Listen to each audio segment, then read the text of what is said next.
Let me give you a brief just about my family background. My dad was an aircraft engineer, his father was an aircraft engineer, and my great-grandfather on my mother's side, an aircraft engineer. I have an elder brother who is a pilot as well. So basically, I was introduced to the aviation industry at a very young age. I always knew that I was going to end up being a pilot or an aircraft engineer like my father. So what did I do? I set myself up for this by choosing math and science in school. And after school, just when I thought it was time for me to launch myself into the aviation industry, the industry had hit a low. There were no job opportunities and there were quite a few unemployed pilots. Now my parents were not going to invest or risk a certain amount to send me flying only to have me come back to join that pool of unemployed pilots. So I chose, with great hesitation, I chose BBA, Bachelor's in Business Administration. I'm sure most of you are wondering, why didn't I become an aircraft engineer? Well, that's because I was discouraged against it, as it is a very physically tasking job and a physically stressful job. So I went ahead with BBA. 3 years go by, and I get done with BBA, and now what next? Just when I thought I'd revisit the idea of becoming a pilot again, to my luck, the aviation industry again hit a low.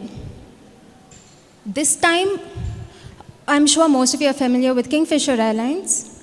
Kingfisher Airlines had shut down.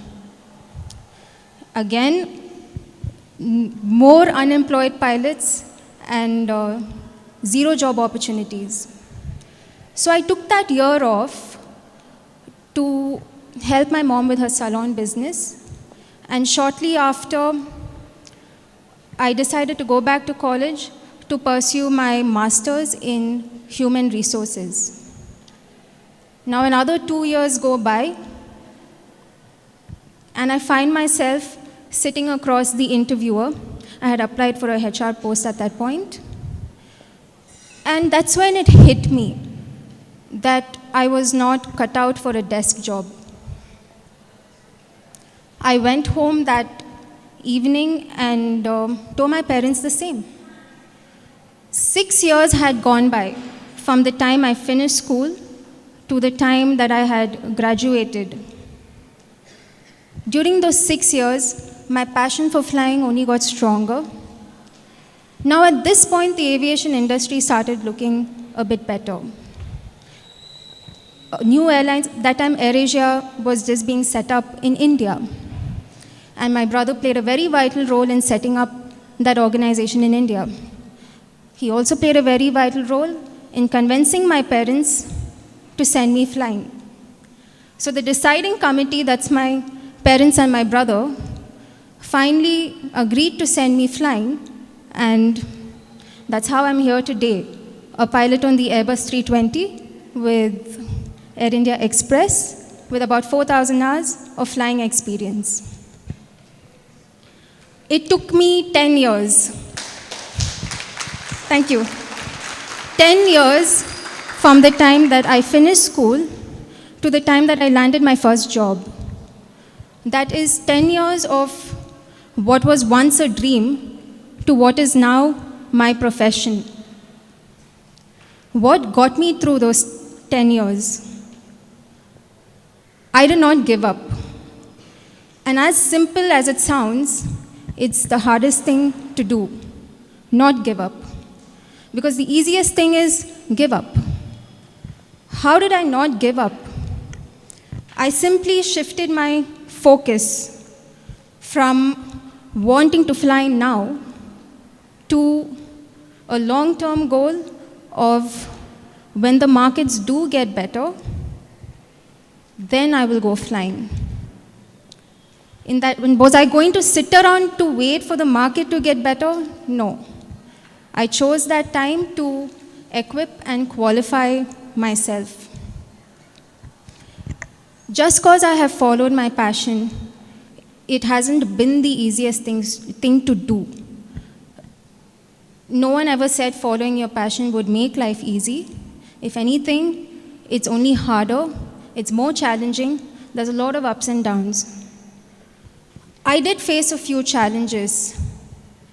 The first main one was this condition put forth by my parents, where only if I had cleared my written exams, then I would be sent for flying. Now, to get your commercial pilot license in India, you are required to clear a set of written exams. What is the challenging part, you might think? These written exams happen once in 3 months with a minimum pass mark of 70%. And the ability or the chances that you'd clear it on the first attempt is about 20 to 25%. Now, I was this average kid in school, never cared to study. It was more about doing the bare minimum just to get through my exams in school. But now when this condition was put, I didn't want to waste any time, and I found myself studying, I want to say minimum 7 hours a day. Maybe that's most of your studying pattern today, but for me, for a kid that never studied, 7 hours was a lot of time. I cleared my exams in the first go, and then I was shipped off to the US for my flying. The second challenge I faced, and this might sound very funny to you all, but it's true. I have motion sickness. I'm sure none of you expected that. From the time I was a kid, I was always given the window seat because I'd end up throwing up on every long drive. My siblings would be fighting for the window seat while I got mine comfortably. Now, my initial days as a trainee pilot, that landing was of me on the Cessna 172 in Miami. My early days as a trainee pilot, I would carry around sickness bags. You won't believe it. And I would throw up almost before every landing.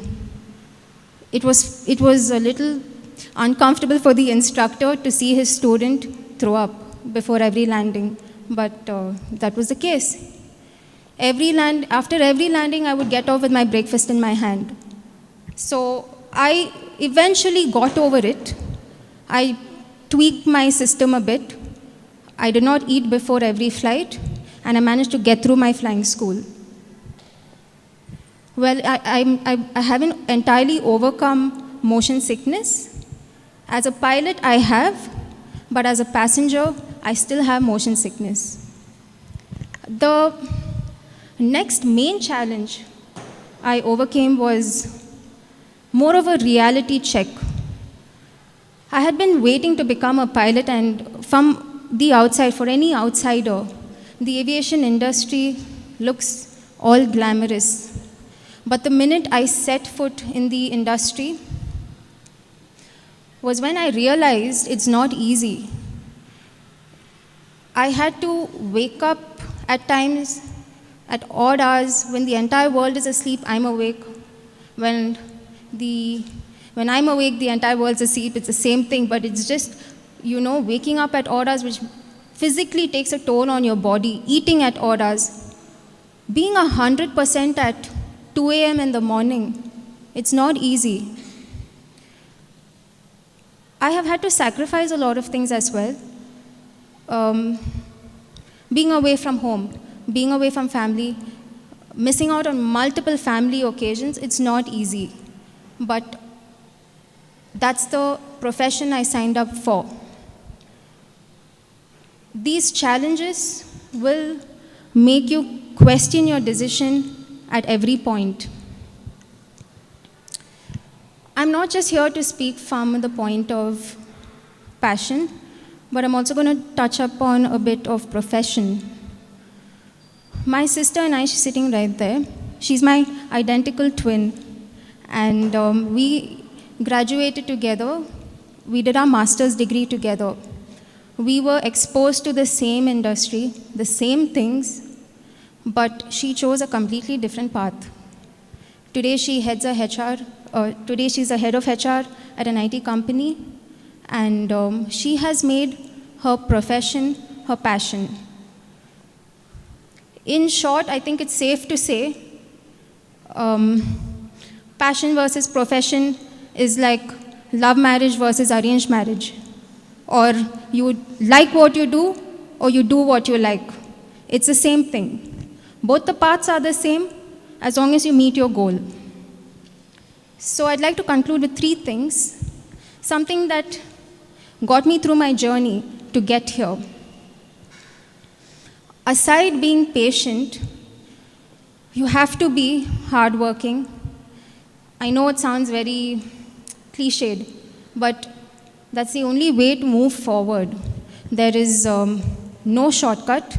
I learned it the hard way. And you have to be patient more than anything, because you are not going to get what you want when you want it. And consistent, be consistent. The second main thing is who you surround yourself with. You have to be with people who will only motivate you, like-minded people who are equally ambitious as you are, or people who have achieved. It's easier to never compare yourself with someone who's probably your grade.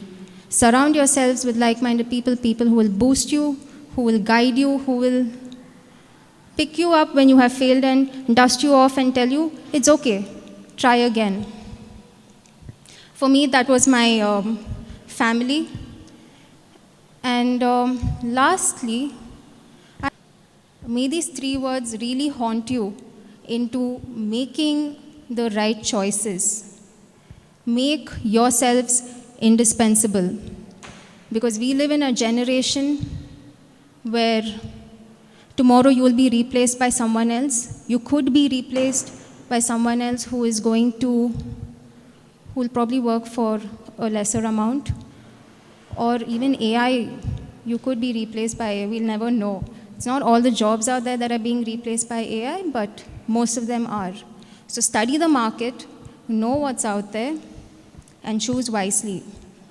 As pilots, we always have this wish where we wish for clear skies and tailwinds. How many of you know what the meaning of tailwind is? You do? Okay. For those of you who don't, you too? Okay. A tailwind is a wind that blows in the direction of your destination. So what does that do? It gets you sooner to your destination. So that's my wish for all of you, to have clear skies. I equate that to clarity. And tailwinds, I equate that to you guys getting to your goals sooner. Thank you.